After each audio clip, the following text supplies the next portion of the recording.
এমন একটা দোয়া, এই দোয়াটি নির্দিষ্ট একটা কোড নম্বরের সহিত যদি আপনি আমল করে নেন, জিন আপনাকে দেখে ভয়ে দৌড় মেরে পালিয়ে যাবে। এমনকি এই দোয়াটিকে প্রয়োগ করে একটা জিনগ্রস্ত রোগীর শরীর থেকে জিনটিকে আপনি চুটকি মেরে তাড়িয়ে দিতে পারবেন। সেই কোড নম্বরটি কোন কোড নম্বর, কেমন ভাবে এই আমলটিকে করতে হবে, কোন দোয়াটিকে পাঠ করতে হবে, একটা একটা করে আপনাদেরকে আমি বুঝিয়ে দিচ্ছি। ভিডিওটিকে শেষ পর্যন্ত দেখুন। চলুন সেই আমলটি আপনাদেরকে আমি শিখিয়ে দিচ্ছি। আমলটি কখন, কিভাবে, কতবার পড়তে হবে। আমলটি আপনাদেরকে 24 ঘন্টার মধ্যে 3টি নির্দিষ্ট সময়ে নির্দিষ্ট সংখ্যক বার পাঠ করতে হবে, জপ করতে হবে। নাম্বার 1, সকাল বেলায় অর্থাৎ ভোর বেলায় ঘুম থেকে জেগেই দুনিয়াবি কোনো কথা মুখ থেকে যেন বের না হয়, আপনার কথা যেন বের হয় আল্লাহর কালাম। আমি যে কালামটি আপনাদেরকে কোরআন থেকে বলে দেব, এই কালামটি। দ্বিতীয় সময়টি হচ্ছে দ্বিপ্রহরের সময়, অর্থাৎ দুপুর বেলায় সূর্য যখন মাথার উপরে চলে আসে তখন। তৃতীয় সময়টি হচ্ছে আপনার ঘুমানোর আগে।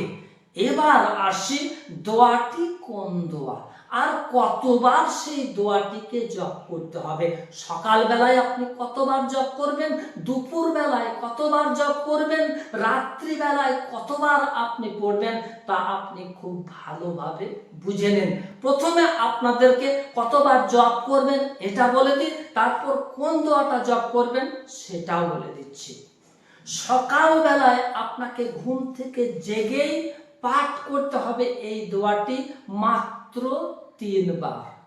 দুপুর বেলায় এই দোয়াটি আপনাকে পাঠ করতে হবে 6 বার। রাত্রি বেলায় এই দোয়াটি আপনাকে পাঠ করতে হবে 9 বার। দোয়াটি হচ্ছে আয়াতুল কুরসি এবং সূরা মুমিনুনের শেষ 4টি আয়াত। সকাল বেলায় ঘুম থেকে জেগেই ফজরের নামাজটা পড়ে নেবেন। নামাজ পড়ার পরে আয়াতুল কুরসিটা 3 বার, সূরা মুমিনুনের শেষের আয়াতটি 3 বার। ঠিক দুপুর বেলায় আপনি এটি 6 বার করে পড়ে নেবেন এবং রাত্রি বেলায় ঘুমানোর আগে এটি আপনি 9 বার করে পড়ে নেবেন। এই দোয়াটি দিয়ে আপনি জিনকে শাস্তি দিতে পারবেন।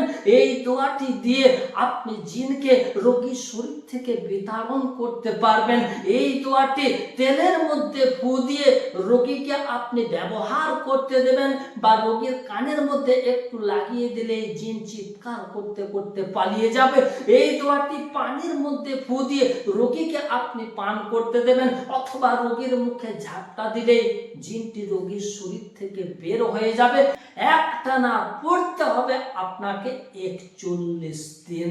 যখন আপনার 41 দিন কমপ্লিট হয়ে যাবে তখন আপনার এই আমলের তাসিরটি আপনার শরীরে এমন ভাবে তৈরি হয়ে যাবে, আপনাকে দেখেই জিন ভূত দেব দৈত্য এরা থরথর করে কাঁপবে। যদি আপনি এই নির্দিষ্ট নিয়মে এই আমলটিকে করে নিতে পারেন।